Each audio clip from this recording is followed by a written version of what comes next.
অন্ধকার রাত, কুয়াশাচ্ছন্ন গঙ্গা।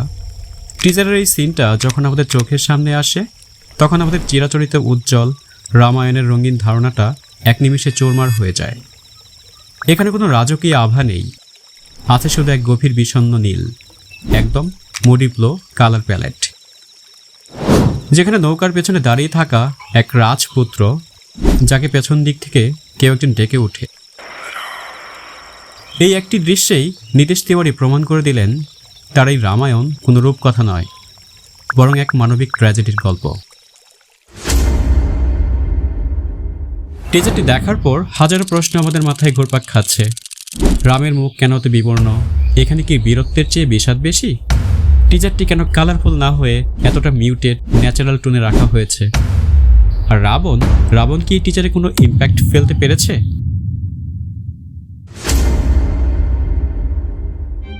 আমরা অভ্যস্ত রামকে গ্ল্যামারাস রূপে দেখতে, কিন্তু নীতিশ তিওয়ারি এখানে রামকে দেখিয়েছেন একজন গ্রাউন্ডেড হিউম্যান হিসেবে। যেমন এই দৃশ্যটিতে ফাঁকা রাজসভায় তাকে মুকুট পরানো হচ্ছে, সেখানে কোনো উৎসব নেই, আছে কেবল এক গুরুভার দায়িত্বে একাকিত্ব। আবার বনবাসে যাওয়ার ঠিক আগ মুহূর্তে সীতাকে পাশে রেখে রাম অবনত মুখে পিতা দশরথের কাছে করজোড়ে বিদায় চেয়ে নিচ্ছেন। তো এই দৃশ্যগুলো প্রমাণ করে রামের কাঁধে এখন গোটা পৃথিবীর শোক।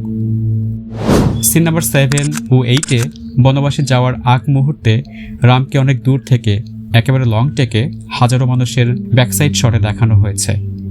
এটি আসলে সাধারণ মানুষের কাছে তার সেই দূরবর্তী ও শ্রদ্ধেয় ইমেজের প্রতীক।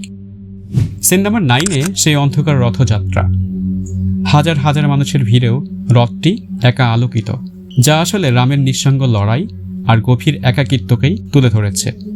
সিন নাম্বার 10, যখন তার মুখটি অস্পষ্ট থেকে একটু একটু করে প্রকাশিত হয়, তখন আমরা দেখি এক ক্লান্ত যুবরাজকে।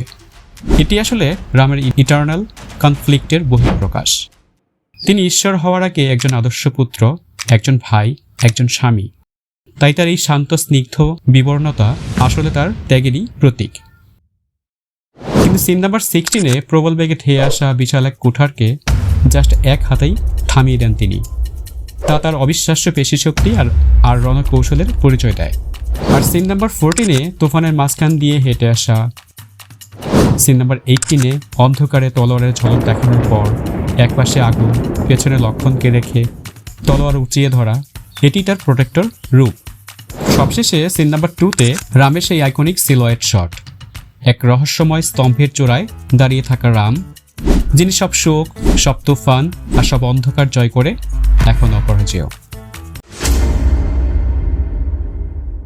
আমাদের চোখে ছোটবেলা থেকেই রামায়ণের ছবি মানে গাঢ় নীল আকাশ, চাকচিক্য, ঝলমলে সব রঙের মেলা। কিন্তু নীতিশ তিওয়ারির এই টিজারের রঙগুলো অনেক বেশি মিউটেড, অনেক বেশি শান্ত। এর কারণ হলো সিনেম্যাটিক রিয়ালিজম। অযোধ্যার সেই চিরচেনা জৌলস বোঝাতে এখানে সাধারণ উজ্জ্বল রঙের বদলে ব্যবহার করা হয়েছে ওয়ার্ম গোল্ডেন এবং অ্যাম্বার টোন। বিশেষ করে সিন নাম্বার 3 ও 5-এ পুষ্প বৃষ্টিতে অভিষেকের সময় এই সোনালি আভা রামের দৈবত্ব আর অযোধ্যার সুবর্ণ সময়কে রিপ্রেজেন্ট করছে। যখনই গল্প বনবাস বা যুদ্ধের দিকে মন নেয়, কালার প্যালেট আমূল বদলে গিয়ে হয়ে যায় আর্থি বা মেটে রঙের। সিন নাম্বার 4, 16-এ আকাশ ও মাটির স্বাভাবিক উজ্জ্বলতাকে কমিয়ে অনেকটা ডিস্যাচুরেটেড করা হয়েছে।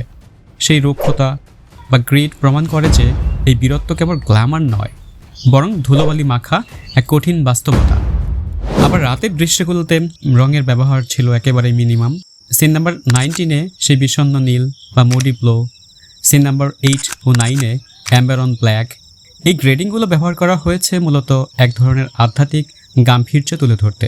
অতিরঞ্জিত রং এড়িয়ে গিয়ে এখানে এক ধরনের অন্ধকারাচ্ছন্ন সৌন্দর্য ফুটে তোলা হয়েছে, যা এই মহাকাব্যকে এক আধুনিক ও সিরিয়াস রূপ দিয়েছে। এমনকি রামের ব্যক্তিগত মুহূর্তগুলোতেও কালার গ্রেডিং কথা বলে। সিন নাম্বার 12-এ সফট লাইট তার মানবিক দিকটিকে ফুটিয়ে তোলে, আর সিন নাম্বার 10-এ লো স্যাচুরেশন লুক আমাদের মনে করিয়ে দেয় যে তিনি সব হারিয়ে এক নিঃসঙ্গ ত্যাগের পথে হাঁটছেন। সিন নাম্বার 20-তে ব্যবহার করা হয়েছে শ্যাডো অ্যান্ড গোল্ড কন্ট্রাস্ট, যা দম্ভ আর আভিজাত্যের সংমিশ্রণ বোঝাচ্ছে। প্রতিটি ফ্রেমের এই মিউটেড টোন আসলে দর্শকদের সরাসরি সেই আদিম ত্রেতা যুগে নিয়ে যাওয়ার এক সুপরিকল্পিত সিনেম্যাটিক কৌশল।